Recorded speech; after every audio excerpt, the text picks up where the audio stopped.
ವ್ಯಾಪ್ತಿನಲ್ಲಿ, ಅದರಲ್ಲೂ ಕೂಡ ಚನ್ನರಾಯಪಟ್ಟಣದಲ್ಲಿ ಪ್ರಪ್ರಥಮ ಜಿಲ್ಲಾ ಮಟ್ಟದ ಒಂದು ವಿತರಕರ ಸಮ್ಮೇಳನ ಇವತ್ತು ನಡೆದಿರುವಂಥದ್ದು ತುಂಬ ಸಂತೋಷವನ್ನು ತಂದಿದೆ.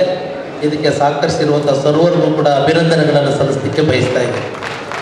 ಪ್ರಥಮವಾಗಿ ಏಕೆಂದರೆ ಇವತ್ತು ಈ ರಾಜ್ಯದ ಗೌರವಾನ್ವಿತ ಮುಖ್ಯಮಂತ್ರಿಗಳ ಮಾಧ್ಯಮ ಸಲಹೆಗಾರರಾಗಿ, ಬಹುಶಃ ತಳಮಟ್ಟದಿಂದ ಪತ್ರಿಕಾ ವಿತರಕರಾಗಿ ಇವತ್ತು ಅತ್ಯುನ್ನತವಾದಂಥ ಪತ್ರಿಕಾ ರಂಗದಲ್ಲಿ ಒಂದು ಹುದ್ದೆಯನ್ನು ಅಲಂಕರಿಸಿ ಪ್ರಾಮಾಣಿಕವಾದಂಥ ಸೇವೆಯನ್ನು ಸಲ್ಲಿಸ್ತಾ ಇರುವಂಥ ಕೆ.ವಿ. ಪ್ರಭಾಕರ್ ಸರ್ ಅವರಿಗೆ ಕ್ಷೇತ್ರದ ಶಾಸಕನಾಗಿ ತಮ್ಮೆಲ್ಲರ ಪರವಾಗಿ ಹೃದಯಪೂರ್ವಕವಾದಂಥ ಅಭಿನಂದನೆಗಳನ್ನು ಕೂಡ ಸಲ್ಲಿಸಲಿಕ್ಕೆ ವಿಶೇಷವಾಗಿ ಬಯಸ್ತಾ ಇದ್ದಾರೆ.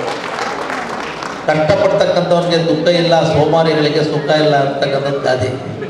ಏಕೆಂದರೆ ಇವತ್ತು ಮಾನ್ಯ ಪ್ರಭಾಕರ್ ಸಾಹೇಬರು ಪ್ರಾರಂಭದಲ್ಲಿ 100 ಮನೆಗಳಿಗೆ ಪತ್ರಿಕೆ ಹಾಕೊಂಡು ಮಾಸಿಕ 90 ರೂಪಾಯಿ ಸಂಭಾವನೆಯನ್ನು ಪಡಿತಿದ್ರು. ಅಂದರೆ ಆ ಶ್ರಮದಿಂದ, ಈಗ ಶ್ರಮ ಪಟ್ಟರೆ ಯಾರಾದರೂ ಕೂಡ ಆ ಸ್ಥಾನಕ್ಕೆ ಹೋಗ್ತಕ್ಕಂಥದ್ದಕ್ಕೆ ಒಂದು ಸಾಕ್ಷಿ ಅಂದರೆ ಸನ್ಮಾನ್ಯ ಪ್ರಭಾಕರ್ ಸರ್ ಅವರು ಇರ್ತಕ್ಕಂಥದ್ದನ್ನು ನಾವು ಈ ಸಂದರ್ಭದಲ್ಲಿ ಹೆಮ್ಮೆಯಿಂದ ಹೇಳಬೇಕಾಗ್ತದೆ.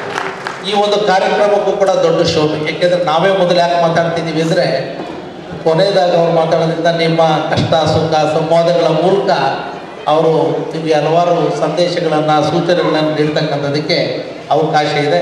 ಈಗಾಗಲೇ ನಮ್ಮ ಸ್ನೇಹಿತರಾದಂಥ ಶಿವಲಿಂಗೇಗೌಡರು ನಾವೆಲ್ಲ ಒಟ್ಟಿಗೆ ಜಿಲ್ಲಾ ಪಂಚಾಯಿತಿಯಿಂದ ಪದಾರ್ಪಣೆ ಮಾಡಿ ಈಗಾಗಲೇ 4 ಬಾರಿ ಶಾಸಕರಾಗಿ, ರಾಜ್ಯ ಗೃಹ ಮಂಡಳಿಯ ಅಧ್ಯಕ್ಷರಾಗಿ, ಮುಂದೆ ಇನ್ನೊಂದು ಹುದ್ದೆಯನ್ನು ಬಯಸಿದ್ದಾರೆ. ಬೇಗ ಹುದ್ದೆ ಸಿಗಲಿ ಅಂತ ನಾನು ಶುಭ ಹಾರೈಸ್ತಾ ಇದ್ದೀನಿ. ನಾನು ಪರವಾಗಿ ಸ್ನೇಹಿತರಾಗಿ ಹೇಳ್ತಾ ಇದ್ದೀನಿ ಅಂದರೆ ನಮಗೂ ಸಂತೋಷ. ಈಗ ನಮ್ಮ ಸ್ನೇಹಿತರು ಜೊತೆಯಲ್ಲಿ ಅಕ್ಕಪಕ್ಕದಲ್ಲಿ ಕೂತು ಜಿಲ್ಲಾ ಪಂಚಾಯತಿಯಿಂದ ಸೇವೆ ಸಲ್ಲಿಸಿರೋರು. ಏಕೆಂದರೆ ನಾನು ಶಿವಲಿಂಗೇಗೌಡರು ನನಗೂ ಯಾವಾಗಲೂ ಗಲಾಟೆ ಅಂತೆ, ನೀವು ಫಸ್ಟ್ ನೀವು 3 ಸಲ 4 ಸಲ ಮೇಲೆ, ಆದರೆ ಶಿವಲಿಂಗೇಗೌಡರು ನಿಮಗಿಂತ ನಾನು 5 ವರ್ಷ ಸೀನಿಯರ್ ಕಂಡ್ರೆ ವಯಸ್ಸಲ್ಲಿ ಚಿಕ್ಕವನಾದ್ರು ಅಂತ ಜಗಳಕ್ಕೆ ಬಿದ್ದು ನಾನು ತಾಲೂಕ್ ಪಂಚಾಯತಿಯಿಂದ ಬಂದವನಲ್ವಾ, ಅವರು ಜಿಲ್ಲಾ ಪಂಚಾಯತಿಯಿಂದ ಎಂಟ್ರದು. ಅವರು ನಾವು ಎಷ್ಟೇ ಯಾವುದೋ ಸಂದರ್ಭ ಅಭಿವೃದ್ಧಿ ದೃಷ್ಟಿನಲ್ಲಿ ಗಲಾಟೆ ಮಾಡಿದ್ರು ಕೂಡ ಅವರು ನಾವು ಮೊದಲಿಂದಲೂ ಕೂಡ ಒಂದು ಸ್ನೇಹ ಮನೋಭಾವನೆಯಲ್ಲಿ ರಾಜಕಾರಣದಲ್ಲಿ ಬಂದಿರತಕ್ಕಂಥವ್ರು. ಅವರಿಗೆ ಬೇಗ ಪ್ರಭಾಕರ್ ಸಾಹೇಬರು ಶಿಫಾರಸು ಮಾಡಿ ಬೇಗ ಕೊಡೋದಕ್ಕೆ ಅವಕಾಶ ಮಾಡಿಕೊಡಿ ಅಂತ ನಾವು ರಿಕ್ವೆಸ್ಟ್, ಜಿಲ್ಲೆಯಿಂದ ದೃಷ್ಟಿಯಿಂದ ಮಾಡಲಿ ಅಂತ ರಿಕ್ವೆಸ್ಟ್ ಕೂಡ ಮಾಡ್ತಾ ಇದ್ದೆ. ಇಲ್ಲಿ ತೊಂದರೆ ಏಕೆಂದರೆ ಅವಕಾಶಗಳು ಸಿಕ್ಕಿದಾಗ ಒಂದು ಸಿಕ್ಕಿದರೆ ನಮ್ಮ ಜಿಲ್ಲೆಗೂ ಒಂದು ಒಳ್ಳೆಯದಿರುತ್ತೆ ಅಂದರೆ ನಾವು ಪ್ರೀತಿಪೂರ್ವಕವಾಗಿ ಸ್ವಾಗತ ಕೂಡ ಮಾಡ್ತೀವಿ. ಇರ್ತಕ್ಕಂಥ ರಾಜಕಾರಣ ಒಂದು ಕಡೆ ಆಯಾ ಕಾಲಘಟ್ಟಗಳಲ್ಲಿ ಬದಲಾವಣೆಗಳಾಗ್ತವೆ. ಆ ಸಂದರ್ಭದಲ್ಲಿ ಇವತ್ತು ಆಡಳಿತ ಪಕ್ಷದ ಕೆಲವರು ಶಾಸಕರಾಗಿದ್ದಾರೆ, ಅದು ಒಳ್ಳೆಯದಾಗಲಿ ಅನ್ನೋದು ನಮ್ಮ ಬಯಕೆ ಅಂತ ನಾವಾದರೂ ಕೂಡ ಈ ಸಂದರ್ಭದಲ್ಲಿ ವಿಶೇಷವಾಗಿ ಭಾವಿಸ್ತಾ, ಇವತ್ತು ನಮ್ಮ ಅದರಲ್ಲೂ ಈ ರಾಜ್ಯದಲ್ಲೇ ಪ್ರಥಮ ಸಮ್ಮೇಳನ ಇಲ್ಲಿ ನಡೀತಿರ್ತಕ್ಕಂಥದ್ದು ನನಗೆ ತುಂಬ ಸಂತೋಷ ತಂದಿದೆ. ಇದು ರಾಜ್ಯಾಧ್ಯಕ್ಷರಾದಂಥ ನಮ್ಮ ಶಿವಲಿಂಗ ಅವರು, ನಮ್ಮ ಪುಟ್ಟಣ್ಣ ಅವರು, ಜಯರಾಮಣ್ಣವರು, ನಂದು ಇವರೆಲ್ಲ ಒಂದು ಟೀಮು ಬಂದು ನಮ್ಮ ವೆಂಕಟೇಶ್ ಎಲ್ಲ ಜಿಲ್ಲಾ ಮಟ್ಟದ ಒಂದು ಸಮ್ಮೇಳನವನ್ನು ಈ ಒಂದು ಚನ್ನರಾಯಪಟ್ಟಣದಲ್ಲಿ ಆಯೋಜನೆ ಮಾಡ್ತಿದ್ದೀವಿ, ನಿಮ್ಮ ಸಹಕಾರ ಸಂಪೂರ್ಣವಾಗಿರಬೇಕು ಅಂತ ಒಂದು ಭಾವನೆಯನ್ನು ವ್ಯಕ್ತ ಮಾಡಿದರು.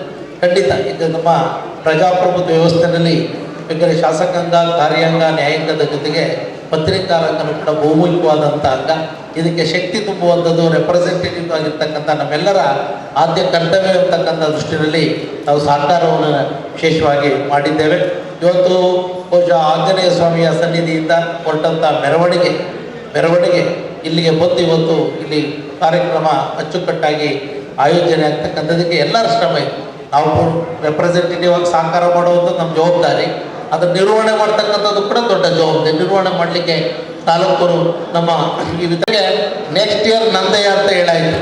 ಅದರಿಂದ ಅರಸೀಕೆರೆಯಲ್ಲಿ ನನ್ನ ಪ್ರಕಾರ ಜಿಲ್ಲೆದು ಮಾಡೋದು ಬೇಡ, ರಾಜ್ಯ ಸಮ್ಮೇಳನ ಮಾಡಿಸೋದಕ್ಕೆ ಮಾಡಿ ಮುಖ್ಯಮಂತ್ರಿಗಳನ್ನೇ ಆಹ್ವಾನಿಸಿ ಅಲ್ವೇ, ಅದಕ್ಕಿಂತ ಕೂಡ ದೊಡ್ಡ ಒಂದು ಶಕ್ತಿ ಬಂದು ಇನ್ನೂ ಕೂಡ ಹೆಚ್ಚಿನ ಮಾನ್ಯ ಮುಖ್ಯಮಂತ್ರಿಗಳಿಗೆ ಇಂಥ ಕಷ್ಟದ ಪರಿಸ್ಥಿತಿಯಲ್ಲಿ ಇರ್ತಕ್ಕಂಥವ್ರ ಬಗ್ಗೆ ಸಹಾಯ ಮಾಡತಕ್ಕಂಥ ಒಂದು ದೊಡ್ಡ ಮನೋಭಾವನೆ ಇದೆ.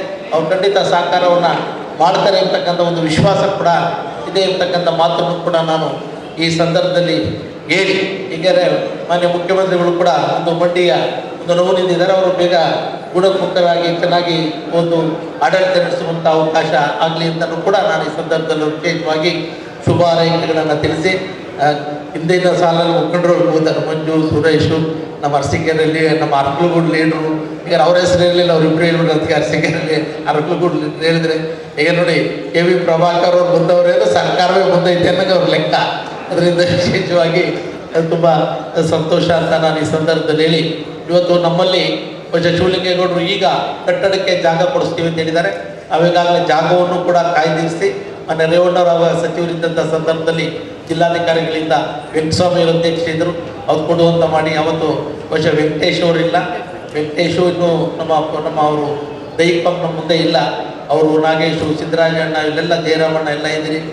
ಎಲ್ಲ ಒಂದು ಸಂಘಟಿತವಾದಂಥ ಹೋರಾಟದಲ್ಲಿ ಭವನನೂ ಕೂಡ ಇವತ್ತು ನಿರ್ಮಾಣ ಆಗಿ ಒಂದು ಸೂತ್ರವಾಗಿ ಅಲ್ಲಿ ಒಂದು ವ್ಯವಸ್ಥೆನ ತಗೊಂಡೋಗೋದಕ್ಕೆ ಅವಕಾಶ ಆಗ್ತಿದೆ. ಅದು ಕೂಡ ಈ ಸಂದರ್ಭದಲ್ಲಿ